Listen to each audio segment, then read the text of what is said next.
In a world overflowing with distractions, we seek meaning. How do we transform ambition into something deeper, into true fulfillment? I'm Sam Pepin, CEO of Course Educa, and I've spent years helping businesses succeed by connecting their goals to something bigger. On the Meaningful Podcast, we explore not just how to win in business, but how to grow as individuals. Through conversation with thought leaders, innovators, and everyday heroes, we uncover the stories that drive us towards something greater. Whether you're striving for success, seeking purpose, or just looking for the next steps in your journey, this podcast is your guide to navigating the intersection of ambition, growth, and meaning. So please join me and our incredible guests as we redefine what's possible in both business and life. Enjoy.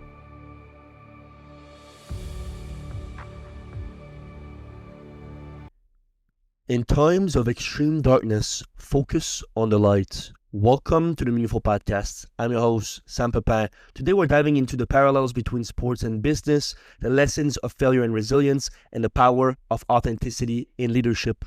Our guest today is Marques Ogden, a former NFL player turned keynote speaker, 5-time bestseller author, executive coach, and consultant. Drafted out of Howard University as the first offensive lineman in the school history to make it to the NFL, Marques played for teams like the Jacksonville Jaguars, Baltimore Ravens, before transitioning into entrepreneurships. After building and losing a multi-million-dollar construction business, he reinvented himself as a sought-after speaker and coach, helping organizations strengthen culture, leadership, and diversity. Through this podcast, Get Authentic with Marques Ogden, ranked in the top 0.5% worldwide, we continue to share wisdom on resilience, accountability, and growth. If you enjoyed this discussion, please let the world know with a like, a small review, or even a quick share. Your support helps more people find meaningful content just like this. Let's begin. Mr. Marques Ogden, welcome on the Meaningful Podcast. How are you doing, sir? I'm doing well, Sam. How are you, sir? Doing great. Thank you so much for joining us. I had a lovely time meeting you for the first time, I think last week or the week before that. And your journey seemed to be nothing short of filled with greatness. But to kick us off, tell us more about Ogden Venture, please. Yeah, Sam. So Ogden Ventures LLC is a entrepreneurship corporation. We specialize in keynote speaking, executive coaching, corporate consulting. We are a 5-time best-selling author. We are a brand ambassador. We are a business owner. We own parts of different businesses that align with our values, with our purpose, with our mission. And I also am a podcast host myself. I have a podcast called Get Authentic with Marques Ogden, and we are ranked in the top 0.5% most popular podcast worldwide. And we've been doing that. It'll be actually 3 years in June of this year that we've had our podcast. We've had over 600 episodes already published so far. But again, that's Ogden Ventures as a whole. We do keynote speaking, business coaching, do some small group coaching, do some consulting. We are a 5-time best-selling author.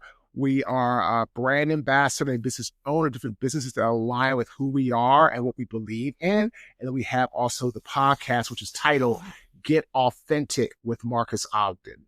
Beautiful, beautiful. I want to sort of come back and have you perhaps talk to us about your early life. Obviously, you were an NFL player, and I knew your brother a little bit better. Well, obviously, but I know that you played with the Ravens, as we can see it basically behind you. I suppose, tell me more about how that journey begins. I think that you come from obviously humble beginning. Tell me a little bit about it, and perhaps what values did you learn from such a beginning, perhaps. So I started playing football as a freshman in high school. My brother Jonathan started playing as a 7th grader at his middle school, St. Albans, where he went for 7th grade through 12th grade. So I fell in love with football watching him play the sport. I had played some, rec football here or there. I was too big as a young person, and I wasn't able to play in a quote unquote league or like a quote unquote, a tackle football league, anything like that. So I learned about the game watching my brother and playing in some games here or there and playing, street ball with friends, things like that. I started to really love the game of football probably heading into my junior year after I ended up, going through a hard spot where I almost quit football because I was being very self-centered, very ego-driven. That's normal when you're 15 years old. You think you know everything, think you know everything's going to be like the best for you. And so I struggled, a little bit that training camp. But once I got through training camp, I became a starter on varsity in my junior year. I really fell in love with the game of football. Senior year, had a great year, worked hard, and I was able to get a full scholarship to play football at the Howard University Bison institution, which is one of the most, I feel, it's the most well-known HBCU or historical Black college university in the world. That's my opinion. And I had a great experience. I had a great time at Howard. And, the game was hard my first year. Like anything else, you're adjusting to new surroundings. And I'm 17 years old, playing against guys 22, 23, and sometimes even 24 years old. So it was a lot for me to get adjusted to the new, the new speed of the game, the new strength of the game, but I adjusted well, and I became a 4-year starter for Howard University, and I became the first, and I'm still today, Sam, the only offensive lineman ever drafted from Howard University to the National Football League. Interesting. So you were drafted in 03, right? Correct.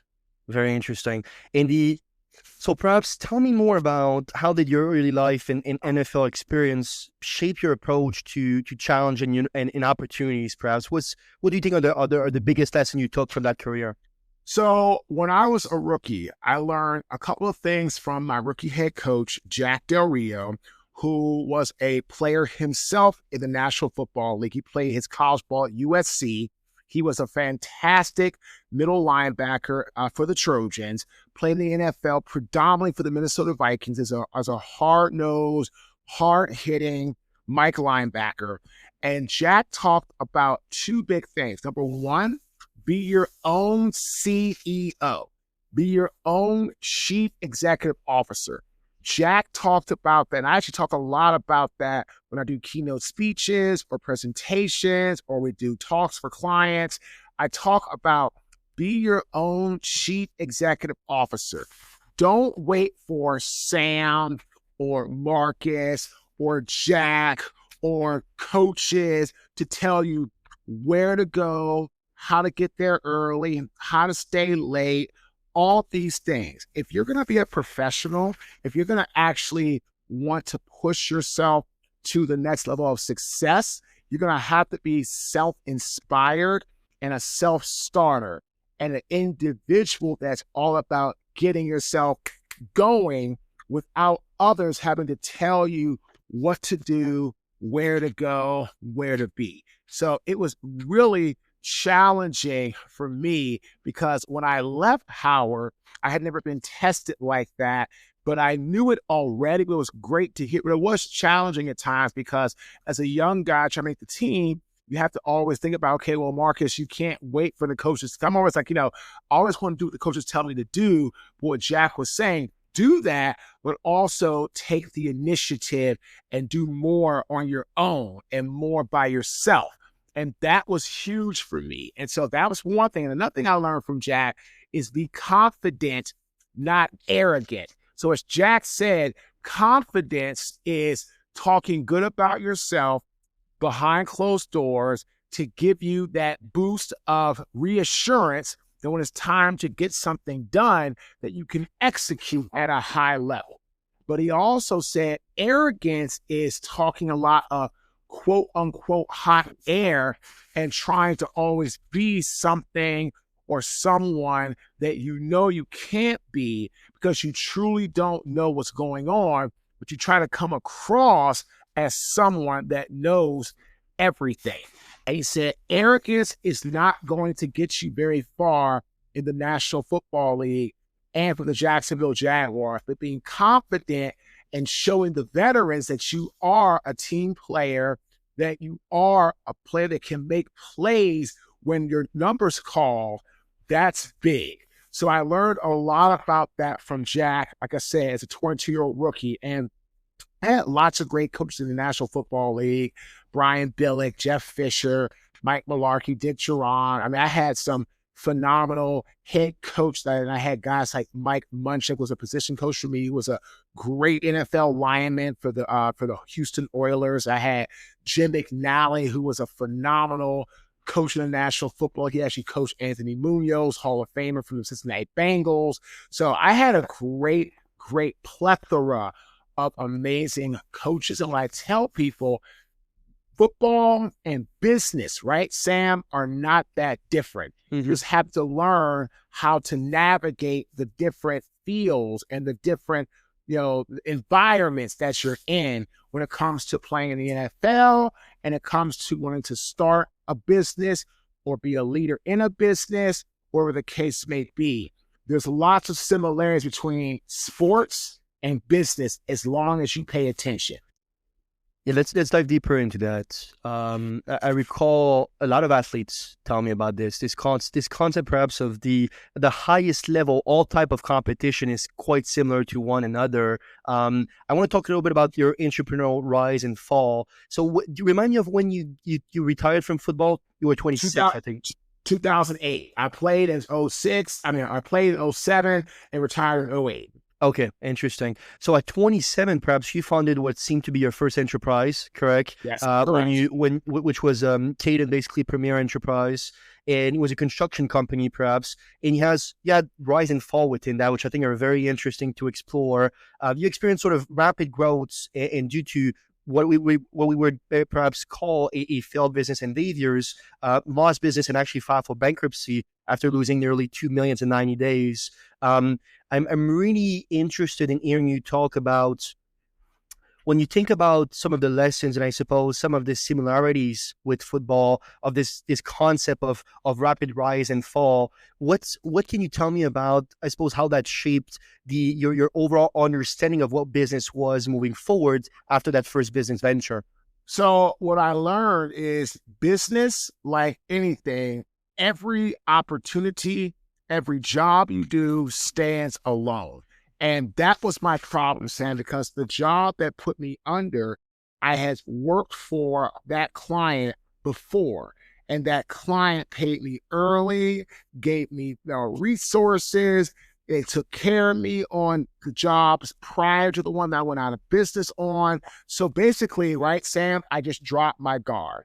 I got very, lazy. I got very, complacent. And I tell people all of the time, the enemy of great is not bad, it's good.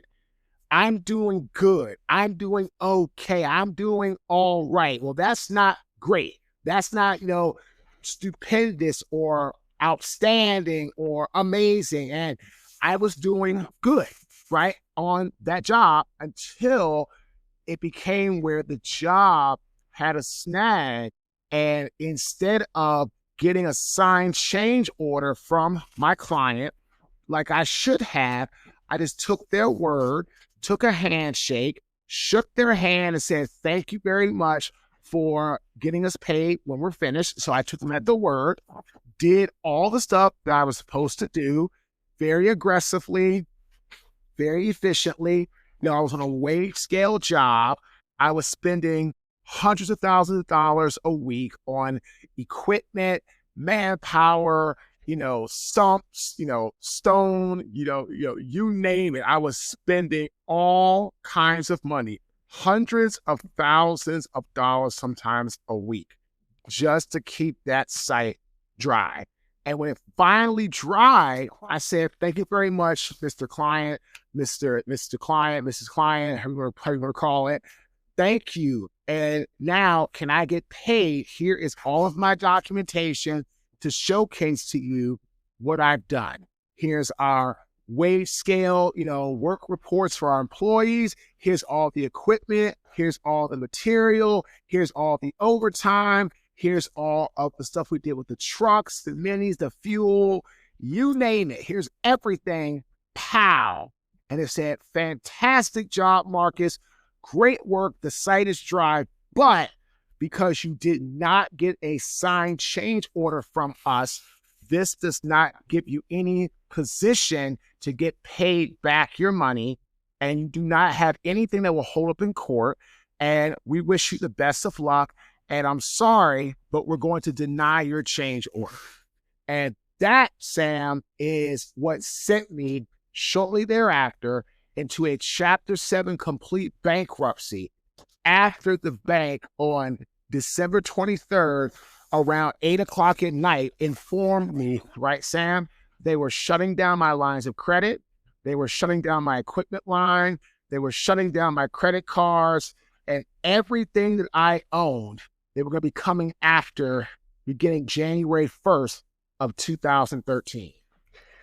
You give this this very interesting quote to the Walter magazine, which is, "As a company grew, my ego grew, and I became my worst nightmare." Just to quote you there, and it's very interesting. I was rereading Proverb, which is my favorite book of the Bible by far, last night, and there's a Proverb 16:8, I think, which is pride comes before a fall.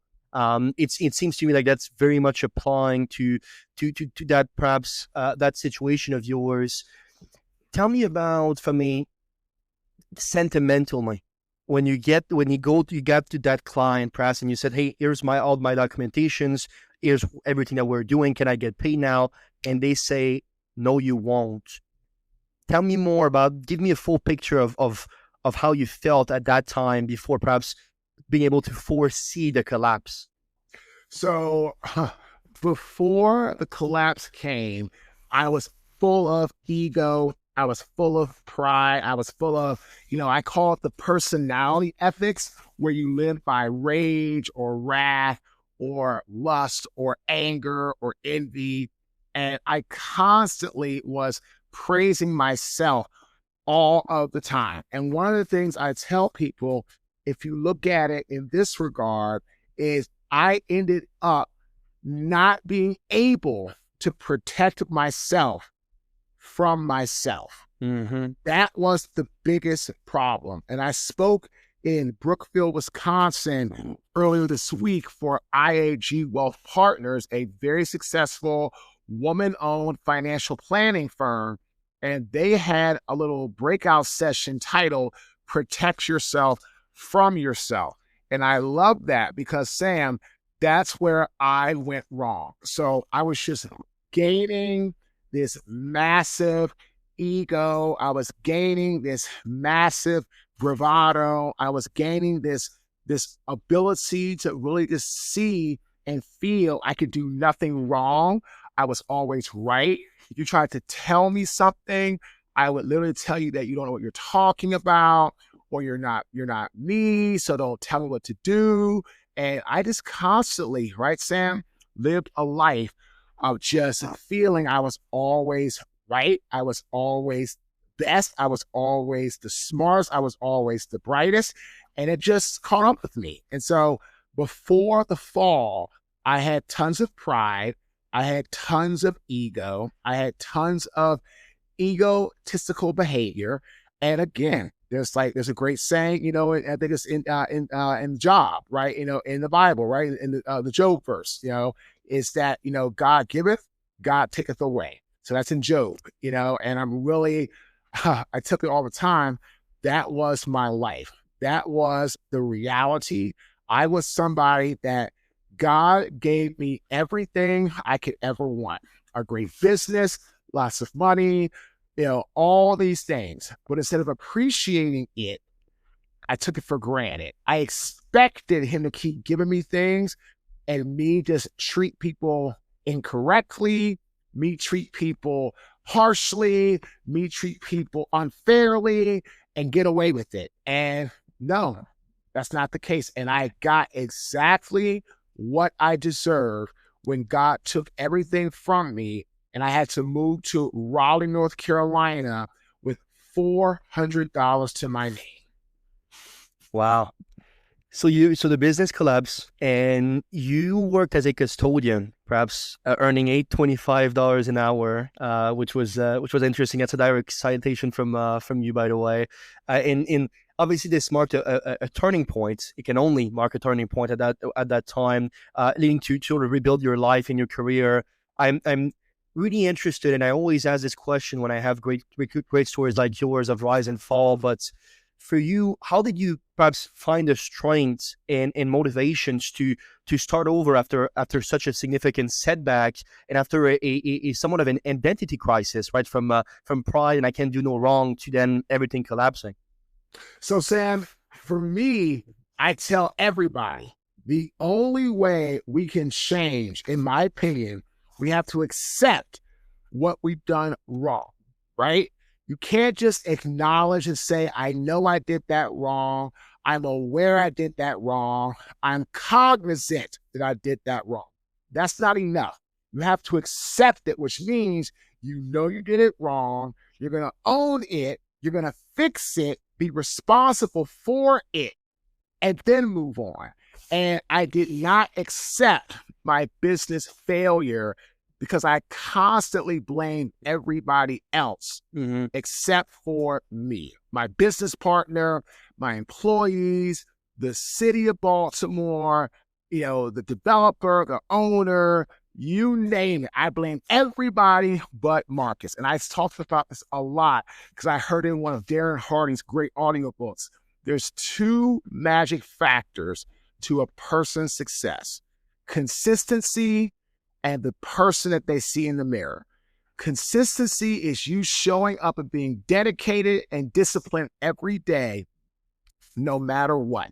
And then who you are in the mirror, that person is going to follow you and be with you no matter where you go. It's the only fixed in a constant pool of variables, right? Of ever-changing atmospheres, environments, input. It's always changing, but you're not.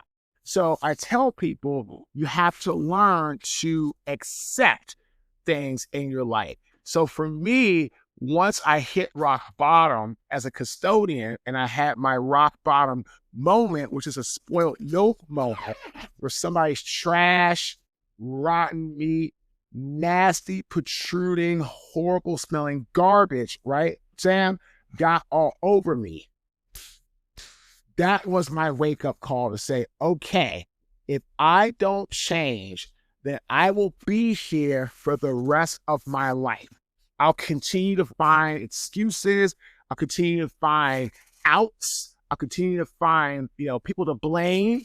And in reality, the only person that deserves the blame, the only person that needs to take the blame, and the only person that can accept the blame is you, Marques. And that's what I did. And that was the moment for me where I said, okay, if I'm going to get my life back, step one is I have to listen to people, which I didn't do for a while. I struggled for a while with that, like 2.5 years. So I didn't just say that. I said, oh, boom, here we go. I struggled with that immensely for a while. And so what I tell people is that the first step for me to get my life back on track, I had to accept it. I had to think within myself what I wanted to do, and I had to quietly learn to actively listen to any potential opportunity that I could get my hands on to learn. And that's why it took me so long, because I thought I still knew everything until I really got humbled around 2017, 18. I got my first paid speaking job in April 2016. Second one came in, I think it was May of 2017. When I got coached in 2018 from two different people, two different programs, that's when life got better. But to answer your question specifically, I had to hit rock bottom. I had to go through a life-changing, life-altering moment, and I did. And I had two choices from that meeting, from what happened. I could either fix myself and I could rise, or I could continue to play victim to myself and continue to fall. And I chose to get myself going in the right direction. Nice. You have this framework, Marques, that you call the success cycle, right? Which is sort of a blueprint for achievement, perhaps. And you seem to have developed this system based on ambition, drive, hard work, which you call the pillars of success. I'm really interested in having you explaining how the success cycle perhaps has helped you and others achieve their goals. And in a nutshell, perhaps, how does that formula unfold tangibly? So here's what happens. So the success cycle, first thing is ambition. So what I mean by the ambition is you have to create a blueprint for your life, right? I tell people, what are you good at? What do you enjoy? What is a gift that comes easy to you that's hard for others? That should be your ambition. Speaking is a gift that I have. I've had to work hard to develop it over the last 12 years. I had to put in a lot of time and countless hours of dedicated improvement to my craft. But speaking is something that comes very easily for me. And for a lot of people, Sam, it does not. So that's my gift. So ambition is about figuring out what it is that you do well. What is your gift that others struggle with? That is going to be number one. Okay. So that's the ambition part. Drive, right? It's going to be inspired over motivated, which means if you're just motivated, right, Sam, at some point you will burn out. Yes. Because motivation is short term. I tell people all of the time, I am not a motivational speaker. I'm not somebody that's going to get you riled up for a quick second, maybe a day, maybe a week, maybe a couple of weeks, and then you forget all that I talked about. That's not the purpose of our talks. That used to be what we used to do.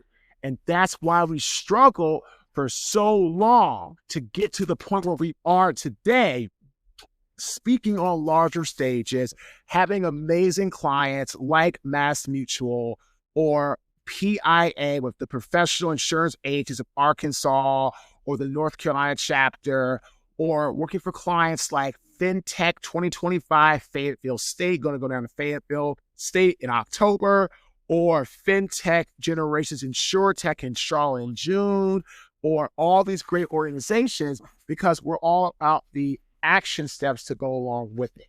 So I tell people, when it comes to drive, you have to be inspired over motivated. You can't just keep talking about your story or things in your life without tying it back to something that's going to help people in their life. So that's the drive. And then hard work.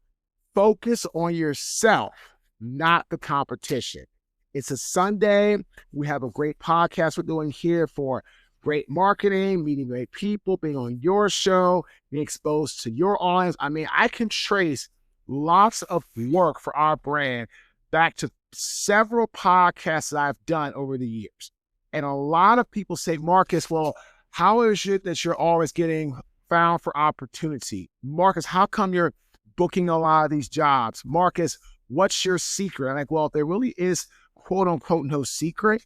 It's finding the right people that you can get on your team that have the right type of thought process, and then having them find ways or find places to bid for jobs. But at the same time, you have to be willing to do the work, right? That's hard work. I mean, it's so easy to sit back and say, I want to do this. Perfect example, right? It's so easy to say, I want to lose weight, or I want to look muscular, I want to look great. Awesome. Are you willing to do the work, going to the gym constantly or consistently? Are you willing to, you don't have to eat like a health nut. You're willing to eat better. So like today was my off day. Went and played 8 games of half-court basketball and 2 full-court. My back's a little tight right now. I'm 44 years old, still trying to get out there with the young guys. I played, and that's cardio. That helps me to stay in shape. When I was done, I didn't feel like cooking for lunch. Went and spent $40 for steak and broccoli and potato and some little rib tips that I had, some more protein, right? So that's what I had for lunch. I spent $40. I didn't just go and spend $5 to go to McDonald's and get a quarter pound of a cheese meal with French fries and a Coke. I didn't go and spend, $8 to get a double Whopper cheese meal. Right? I don't do that, right? Because all that stuff I could do that because I've done it with the plate, the more I play, I got my cardio, but nah, I want to eat better so I can actually look better, feel better, the whole process. And that's where the hard work comes in. And honestly, a lot of people, right, are ambitious. A lot of people really and truly have a plan or a high strategic approach for what they want to do with their life. Most people have drive. Most. They're inspired for the long haul over short term. Right?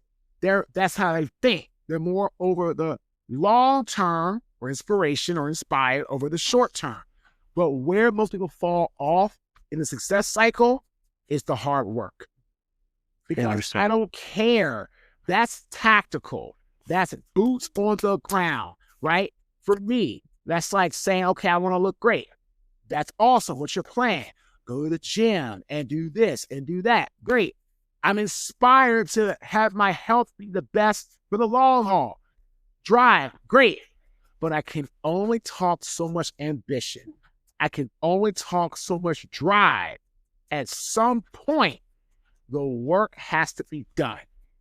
If the work doesn't get done, Sam, I don't care who you are. I don't care how successful you think you are. I don't care what you want out of life. If you don't put the hard work in, all the other stuff and the ambition and the drive won't mean anything, because that's what it takes. You have to actually do the tactical boots on the ground work to make life-changing things happen. Beautiful. You played American football. I played European football, perhaps soccer as we call it, to a quite high level. And one of my favorite quotes was from Pele, which is, success is no accident. There's hard work, there's perseverance, there's learning, there's studying, there's sacrifice. But he always says that most of all, love what you are doing. And that's something that I hear the greats constantly doing. You just mentioned it, when you were talking about ambitions. Find what you're great at, and that should be your ambition. Try to be the best you can be at that, basically one thing. To you personally, how important it is to do what you love? Because I think that you actually were not setting yourself to be in the NFL. I think you wanted to be an investment banker like your dad at the very, very beginning, perhaps. So for you, tell me more about just how important it is to find that love and perhaps double down on that love to be able to be successful. So, like I tell people, can you go through life and do a job or even make a career out of something that you don't love? Yes, of course you can. Of course you can. But I feel it's much easier in life to actually do something that you love doing, because in life, we're all going to hit storms. And it's a great quote: storms make trees take deeper roots. Okay. Storms make trees take deeper roots, which means trees know that storms are coming to try to blow them down and knock them down. And some trees, unfortunately, they do get knocked down. They do die. They do not survive. But the ones that are withstanding the storm, the ones that are constantly or consistently showing up and doing and thriving and through all the chaos, the wind blowing, all the stuff, they're the ones that have the deeper roots. When you love something that you're doing, you almost, I believe you don't, but some people say, well, every once in a while. So I say, you don't get burned out. Some people say you do get burned out every once in a blue moon. But I feel when you're passionate about something and you're excited about something, you do not burn out. Yeah. Even when it gets hard, even when it gets frustrating, even when you're tired, even when you're like, man, I'd rather be doing this, or man, I'd rather be doing that. Well, I get it. Trust me, I get it. But you have a better chance, I feel, of having long-term fulfillment and serenity and a constant flow of what you want in life if you enjoy what you are doing and are passionate about it. Because to me, when you're passionate about it, you won't burn out because of it. I think that burning out is misalignment. I definitely do agree. There's this concept as well. You were talking about consistency plus the man in the mirror, and I typically call the man in the mirror basically authenticity. Right? We hear that quite often these days, but I heard you say basically authenticity being the foundation of effective leaderships. Perhaps it seemed like it's something that you emphasize quite a bit. In sort of, I suppose, shaping your experience, helping others, and with integrity and obviously with purpose and with passion, like you said. I'm really interested to see. Did you always have an authenticity first mindset, or where did that come from for you, and how does that influence your approach to leadership and coaching? So the answer to your question is no, I did not always have that approach. I will say this. I filed for divorce from my ex about 3 years ago. Okay. Difficult times, tough times, unexpected, was not what I wanted to do, but I needed to do it. And when I was going through the hardship, living in the house with her while waiting for the mediator and going through the process and then going to the table at mediation and getting things done and all that, for about 5 months, we lived in the same house knowing we were going to be getting a divorce. And that was very difficult, very stressful. The podcast had just started then. And what I tell people is I learned a lot about authenticity through that time because I got to see some sides of her that were authentic that I didn't realize were there as a result of what we were going through. Now, of course, I mean, everybody reacts differently. And, I had some things that I wasn't proud of either. But, that stress put a lot into our relationship we were trying to exit out. So I learned a lot then. When I left the house and I went into an apartment for about 6.5 to 7 months between November 1st and May 23rd of 2023. The first 2.5 months between November 1st, 2022 and January 15th, 2023 were some of the most challenging, hard, difficult, stressful days of my life. Wow. Because that was the first time didn't have my daughters together for Thanksgiving. My oldest daughter was in college at NYU, but we usually would do things together and all that. So she was gone, and then that was my first holiday not having family. And then that was my first Christmas not having them all day, every day for Christmas, and like opening gifts together and doing things and having a family type environment. Like that was hard. So, and then that was the first New Year's where wasn't a family. We weren't like doing things and all these different things. Sure. So it was very, very, very hard. And then in January 15th, 2023, I made the decision that I was going to stop playing victim and go into being a victor, get my life back. And I was going to be authentic and embrace that, you know what? Unfortunately, life happened, things happen. I'm getting a divorce. Didn't want this, didn't plan it. I did not plan to have a failed marriage, but you know what? That's the reality. And once I started to be authentic about who I was and not trying to, hide it or feeling embarrassed about it or feeling like a failure because of it, my perspective on authenticity changed. And I have this definition of it now. Being authentic is being who you are in the moment, knowing that the moment is going to change. And that was the first sign and the first time around, like I said, middle of January 2023, I started to realize that it's okay that I'm going through these times. And it was hard, but I buckled down. I got dig into my work. I took deeper roots.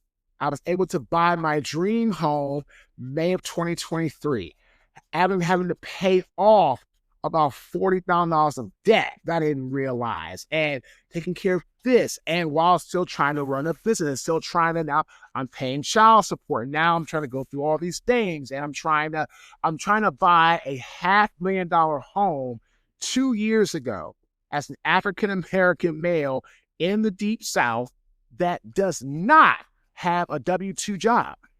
I'm an entrepreneur. So again, being authentic, being real, that's not easy because the mortgage company is looking for any, and that's their job, looking for any little thing to say, nope, you don't qualify. Nope, we're not going to give you this loan. Nope, the house is not yours. And it was stressful, but I bought my home. And then from there, it was a struggle to own a home and do all these things and try to fill the home. So when I left my spouse, moved into an apartment, it was a 2-bedroom apartment. I didn't own anything, nothing.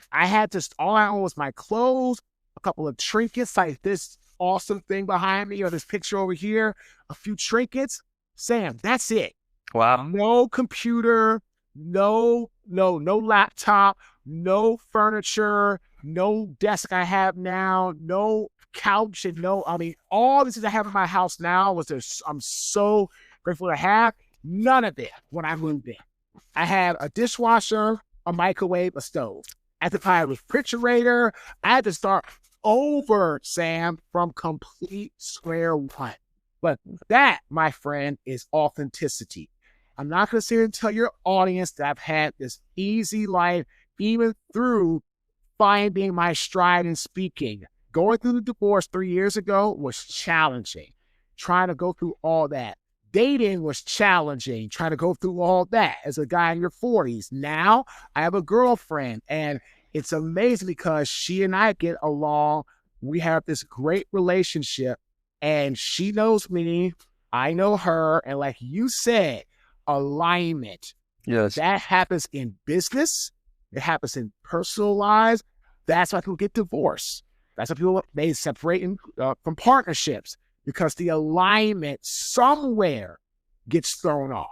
So to answer your question in short, authenticity has played a huge role in my life in the last 3 years since I ended up filing for divorce and having to start my life over again, both personally and professionally, when I was not expecting or I never even saw it coming. Right. You mentioned as in basically Afro-Americans going to basically trying to get along and so on was a bit difficult in the Deep South and so on. You talk quite a bit about the JOB method, right? The diversity, equity, and inclusions seem to be even when you were doing these introductions, you said that you were investing and had equity perhaps in project that you guys believe in and aligns with your value, right? And I'm really interested because it's quite a point of, it's a conversation that creates a little bit of tensions. There's people that are very, very, very all in with DEI. There's people that try to perhaps are quite reluctant towards it, but you seem to be talking about it quite extensively. So how do you think organization can implement basically the JOB methods? Explain it shortly as well for our audience, if you could, and perhaps enhance their DEI efforts to a world where it's more equitable for all workers. So basically, the job method is putting people in the right place, regardless of what they look like, their gender, any of that stuff. The key is finding people that have the knowledge or competency, that are reliable, and have the company's best interest at heart. And that's the one that a lot of people struggle with in business, is the reliability factor. I tell people, because again, right, Sam, most people know their job or career. They know how to do it. Most people, unless they're just evil, are not going to try to stab a company in the back. But a lot of people don't meet deadlines. Reliability, Sam, is getting the job done in the time frame that it needs to be done. Right. And that's where sports came in for me. That's where clients, for example, we have one client we've done work with through corporation stuff, consulting, and some other different things we've done in 3 jobs, 15, 25. We've done $31,000 of work in 3 jobs with them. Mm-hmm. And they just sent a check to us on yesterday. It got here yesterday, and the job, Sam, is not until June 11th. Here's the catch, right, Sam? If that company thought for any reason we weren't reliable, three things would be: number one, there would have been one job, bam, it would have stopped. Number two, they wouldn't give us more work every year if things weren't going right. And for daggone sure, Sam, there's no way they would pay us early if they even thought for a second we weren't going to show up. No way. And that's the key to this business and any business, is being reliable, getting it done in the time frame that it needs to be done, and not having your client or clients or potential clients or prospective clients left out in the dark. Yes. But what happens is, right, Sam, when people can't meet deadlines, a lot of times people will try to play the ghost game, where they don't take your call, or they don't call you back, or they don't email you. If there's a problem with our company, if we got to get something done and it doesn't get done on time, I don't say it's my team's fault. I take the blame. I say, hey, I'm really sorry that we didn't get that done. I accept full responsibility for the issue, and I'm going to rectify it. When things go well and people say, Marques, great job, I say, it's not me, it's the team. Yeah. So I give praise to them when things come in good. If it comes in bad, I shield it from them, and I take the take the blame, give the praise. Yeah. Right. So again, right, my friend, it's very important in that regard. So that's to answer your question. You know, the whole DEI, the whole job method should be based off of individuals who can be reliable in their approach. And when you find that, right, Sam, now you're talking. Absolutely, and I think that's what creates a winning culture, right?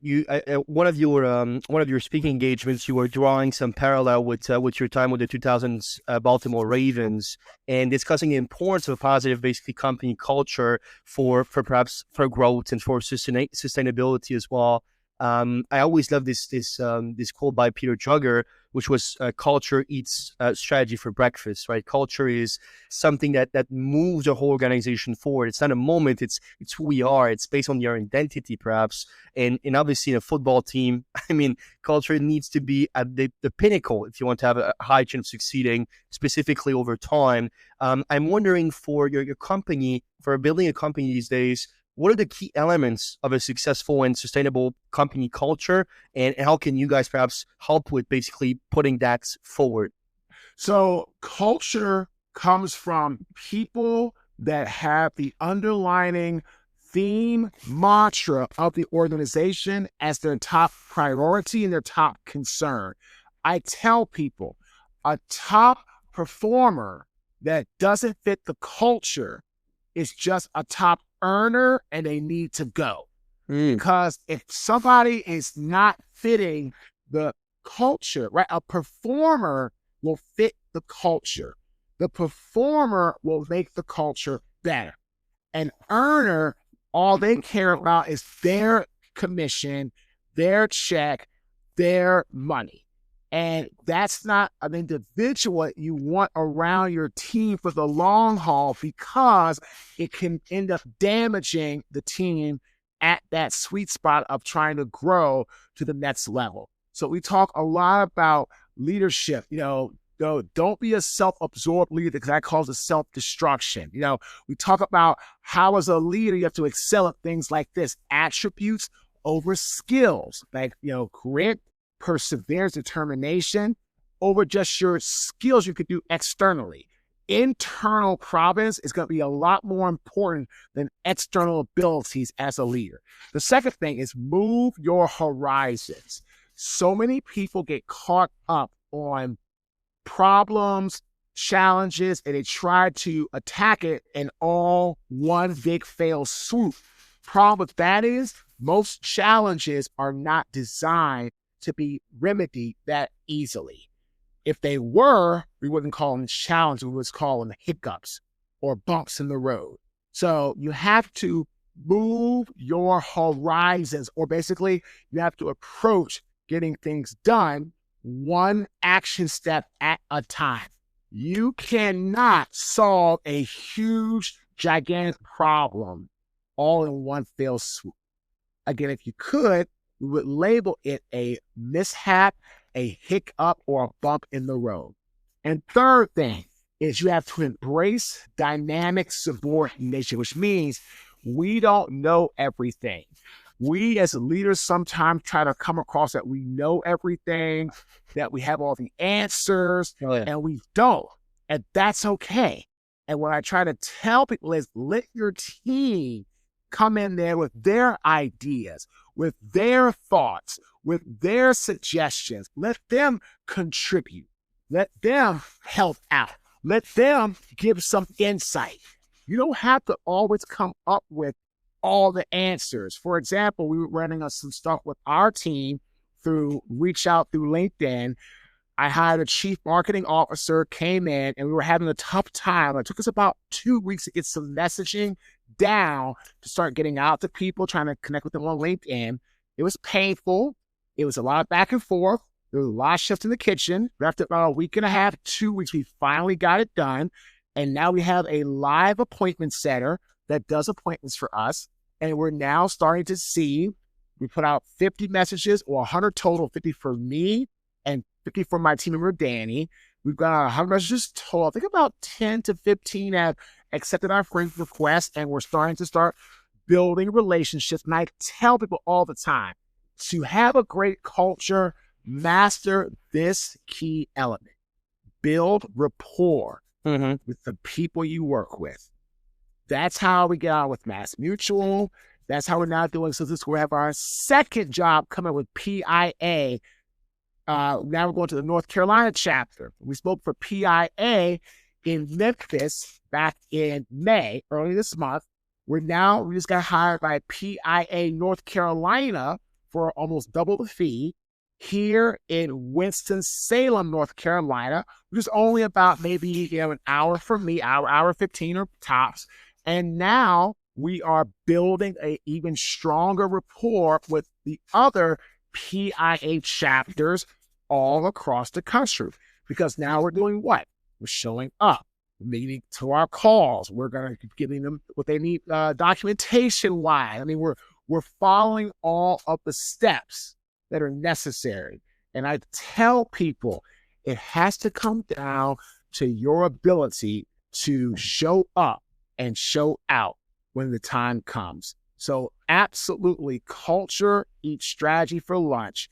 And your job as a leader is to have people that are just, if a performer doesn't fit the culture, they're just an earner and they gotta go. So as a leader, you have to make some tough decisions at times, but it's for the betterment of your organization overall.